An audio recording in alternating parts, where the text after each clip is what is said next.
voilà, je pense que la priorité, c'est que chacun se réarme et puis après, que ces armées coopèrent. Voilà. Mais sinon, moi, j'ai le plus grand doute et les plus grandes inquiétudes sur la défense européenne, si ça doit être une défense intégrée avec un effort très grand de l'Union européenne. Et sachant en plus que l'Union européenne va manquer d'argent. Hein.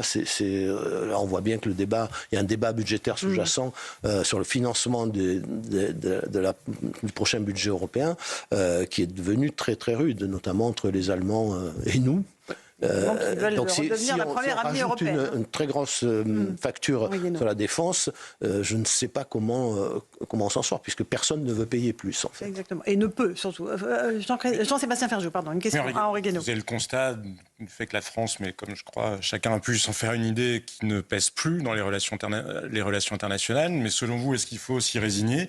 Et puis devenir une espèce de Suisse, par exemple, qui n'éprouve pas le besoin d'avoir un avis en permanence sur tous les conflits de la planète? Ou est-ce qu'il faut quand même essayer de miser sur peut-être l'habileté diplomatique pour garder une influence supérieure à ce que nous pesons réellement? Alors moi, mon idée de la France n'est pas celle d'une Suisse en plus grand, hein, je le dis tout de suite.